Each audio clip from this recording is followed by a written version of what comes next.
So this is a good comparison to decide if you want the regular lights here or the flaming looking lights like I have right here in my hand. These are all solar powered and completely waterproof.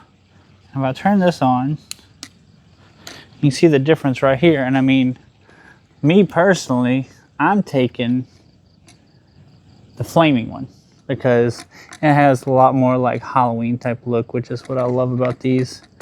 And I'm gonna clip it right there. You can hang it or clip it.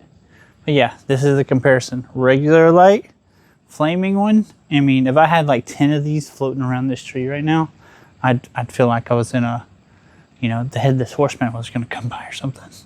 Yeah, I like it. It's pretty cool.